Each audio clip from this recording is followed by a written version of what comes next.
ਇਹ ਤੁਹਾਡੇ ਨਾਲ ਸ਼ੇਅਰ ਕਰਨੀ ਸੀ ਕਿ ਅੱਜ ਕੱਲ੍ਹ ਨਾ ਮੋਬਾਈਲ ਦਾ ਦੌਰ ਆ।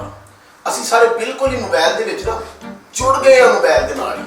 ਅਕਸਰ ਸੜਕਾਂ ਤੇ ਮੈਨੂੰ ਬਹੁਤ ਹਾਸਾ ਹੁੰਦਾ ਹੈ ਕਿ ਇੱਕ ਮੇਰਾ ਭਰਾ ਮੋਟਰਸਾਈਕਲ ਤੇ ਬੈਠਾ, 3 ਬੱਚੇ ਅੱਗੇ ਬੈਠੇ ਨੇ, ਪਿੱਛੇ ਸਾਡੀ ਭਾਬੀ ਬੈਠੀ ਹੈ, ਇੱਕ ਹੱਥ ਨਾਲ ਗੱਡੀ ਚਲਾਉਂਦੇ, ਇੱਕ ਹੱਥ ਨਾਲ ਮੋਬਾਈਲ ਚਲਾਉਂਦੇ।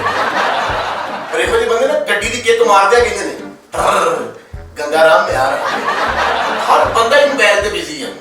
ਕੱਲ ਮੈਂ ਸੜਕ ਤੇ ਵੇਖਿਆ ਇੱਕ ਬੰਦਾ ਸਾਈਕਲ ਤੇ ਆ ਰਿਹਾ, ਇੱਕ ਹੱਥ ਨਾਲ ਮੋਬਾਈਲ ਸੁਣ ਰਿਹਾ। ਰੌ ਵਾਲੇ ਵੇਲੇ ਨੇ ਜਾ ਕੇ ਕਹਿੰਦਾ ਵੀਰੇ ਗਲਾਸ ਬਣਾਈ, ਪੀ ਕੇ ਕਹਿੰਦਾ ਠੰਡ ਪੈ ਗਈ। ਪਿੱਛੇ ਉਹਨੇ ਵੇਖਿਆ ਉਹਦੀ ਸਾਈਕਲ ਹੀ ਨਹੀਂ ਕਿ ਭਾਈ ਤੂੰ ਮੋਬਾਈਲ ਛੱਡੇਗਾ ਤੇ ਗੱਲ ਬਣਨੀ ਹੈ। ਹਸਪਤਾਲ ਤੁਸੀਂ ਚੱਲ ਜਾਓ, ਕਿਸੇ ਨਰਸ ਨੂੰ ਕਹੋ ਨਾ ਬਾਜੀ ਮਰੀਜ਼ ਦੀ ਤਬੀਅਤ ਨਹੀਂ ਠੀਕ, ਉਹ ਸੱਪ ਵਾਲੀ ਗੇਮ ਖੇਡ ਰਹੀ। ਅਸੀਂ ਸਾਰੇ ਮੋਬਾਈਲ ਤੇ ਬਿਜ਼ੀ ਹਾਂ। ਪਹਿਲੇ ਪ੍ਰਾਹੁਣਾ ਘਰ ਆਉਂਦਾ ਸੀ ਨਾ, ਤੂੰ ਆਣ ਕੇ ਚੀਜ਼ਾਂ ਚੂਜ਼ਾਂ ਮੰਗਦਾ ਸੀ। ਹੁਣ ਪ੍ਰਾਹੁਣਾ ਘਰ ਆ ਕੇ ਵੀ ਕਹਿੰਦਾ ਭਾਈ ਤੁਹਾਡੇ ਕੋਲ ਕਿਹੜਾ ਸੈੱਟ ਆ। ਬੰਦੇ ਅੱਜ ਕੱਲ੍ਹ ਸੈੱਟ ਨਹੀਂ ਹੋ ਰਹੇ, ਸਿਰਫ ਸੈੱਟ ਰੱਖ ਰਹੇ ਆ। ਇੱਕ ਬਾਜੀ ਟ੍ਰੇਨ ਵਿੱਚ ਬੈਠੀ 3-4 ਬੱਚੇ ਲੈ ਕੇ ਤੇ ਮੋਬਾਈਲ ਤੇ ਗੱਲਾਂ ਕਰੀ ਜਾ ਰਹੀ ਹੈ। ਉਹ ਟਿਕਟ ਚੈੱਕ ਕਰਨ ਵਾਲਾ ਆਇਆ, ਕਹਿੰਦਾ ਬਾਜੀ ਟਿਕਟਾਂ, ਇੱਕ ਟਿਕਟ ਦੇ ਲਈ ਹੈ। ਉਹ ਕਹਿੰਦੀ ਬਾਜੀ ਆਹ ਕੀ ਕਰ ਰਹੇ ਹੋ, 3 ਤੁਹਾਡੇ ਬੱਚੇ ਆ ਤਾਂ ਟਿਕਟ ਤੁਸੀਂ ਇੱਕ ਦੇ ਰਹੇ ਹੋ। ਕਹਿੰਦੀ ਵੀਰੇ ਇੱਕ ਬੱਚਾ ਮੇਰਾ ਸਾਲ ਦਾ ਵਾ, ਇੱਕ 1.5 ਸਾਲ ਦਾ ਵਾ, ਇੱਕ 2 ਸਾਲ ਦਾ ਵਾ। ਉਹ ਭੋਲਾ ਜਿਹਾ ਮੂੰਹ ਬਣਾ ਕੇ ਕਹਿੰਦਾ ਬਾਜੀ ਟਿਕਟ ਦੇ ਨਾ ਦੇ, ਬੱਚਿਆਂ 'ਚ ਵਕਫਾ ਤੇ ਸਹੀ ਦੇ।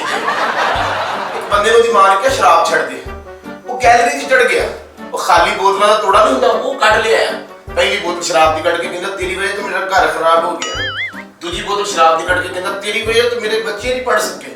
ਤੀਜੀ ਉਹਨੇ ਬੋਤਲ ਕੱਢੀ ਤਾਂ ਭਰੀ ਨਹੀਂ ਖੜਾਈ, ਕਹਿੰਦਾ ਤੂੰ ਸਾਈਡ ਤੇ ਹੋ ਜਾ, ਤੇਰਾ ਕੋਈ ਕਸੂਰ ਨਹੀਂ ਹੈਗਾ। ਸਾਡੇ ਮੁਹੱਲੇ ਵਿੱਚ ਖਾਸਾ ਆਦਮੀ ਬਹੁਤ ਨਫੀਸ ਆਦਮੀ ਹੈ। ਉਹਨਾਂ ਨੂੰ ਪਾਣੀ ਦਾ ਬਿੱਲ 6000 ਆ ਗਿਆ। ਗੁੱਸੇ ਨਾਲ ਦਫ਼ਤਰ ਜਾ ਕੇ ਕਹਿੰਦੇ ਵੀਰੇ ਭਲਾ ਪੜ੍ਹ ਹਾਂ ਬਿੱਲ, ਸਾਡੇ ਨਲਕੇ 'ਚ ਜੂਸ ਆਉਂਦਾ। ਇੱਕ ਬੰਦੇ ਨੂੰ ਨਾ ਬਿਜਲੀ ਦਾ ਬਿੱਲ ਆ ਗਿਆ 34-35,000 ਰੁਪਇਆ। ਵਿਚਾਰਾ ਇੱਕ ਪੱਖਾ ਚਲਾਉਣ ਡਿਆ, ਇੱਕ ਟੀਵੀ ਚਲਾਉਣ ਡਿਆ। ਉਹ ਦਫ਼ਤਰ ਜਾ ਕੇ ਲੜ ਪਿਆ, ਕਹਿੰਦਾ ਵੀਰੇ ਜਿਹੜੀ ਅਸਮਾਨ ਤੇ ਬਿਜਲੀ ਗੜਕੀ ਉਹ ਵੀ ਤੁਸੀਂ ਮੇਰੇ ਬਿੱਲ 'ਚ ਭੇਜਤੀ। ਇੱਕ ਜਗ੍ਹਾ ਤੇ ਨਾਜ਼ਰੀਨ ਕੁਆਲੀ ਹੋ ਰਹੀ ਸੀ, ਪਿੱਛੇ ਕਿੰਨੇ ਬੜੇ ਬੰਦੇ ਬੈਠੇ। ਇੱਕ ਬੰਦਾ ਉਹਨੇ ਨਹੀਂ ਕਰਕੇ 100 ਦੇ ਨੋਟਾਂ ਦੀ ਕਾਪੀ ਸੁੱਟੀ। ਇੱਕ ਬੰਦੇ ਨੇ 100 ਵਾਲਾ ਨੋਟ ਫੜਿਆ ਤੇ ਜਰਾਬਾਂ 'ਚ ਦੇਣ ਲੱਗ ਪਿਆ। ਮੋਰੀ ਕਹਿੰਦਾ ਵੀਰੇ ਆਹ ਕੀ ਹੋ ਰਿਹਾ? ਕਹਿੰਦਾ ਮੇਰੇ ਖਾਰਿਸ਼ ਹੋ ਰਹੀ ਹੈ। ਕਹਿੰਦਾ ਵੀਰੇ ਖਾਰਿਸ਼ 5-10 ਨਾਲ ਵੀ ਹੋ ਸਕਦੀ ਹੈ, ਤੂੰ ਡਾਇਰੈਕਟ 100 ਨਾਲ ਕਰਨ ਡਿਆ। ਅੱਛਾ ਆਮ ਫੈਮ ਤੁਸੀਂ ਚੱਲੋ ਫਿਰੋ ਤਾਂ ਬਹੁਤ ਕਾਮੇਡੀ ਹੈ। ਕੱਲ ਮੈਂ ਪੰਪ ਤੇ ਤੇਲ ਪਵਾ ਰਿਹਾ, ਇੱਕ ਬੰਦਾ ਆਂਟੀ ਉਹਨੂੰ ਕਹਿ ਰਿਹਾ ਤੇਲ ਪਾਉਣ ਨੂੰ, ਵੀਰੇ ਜਰਾ ਮੇਰੇ ਪੈਰ ਧੋਏ।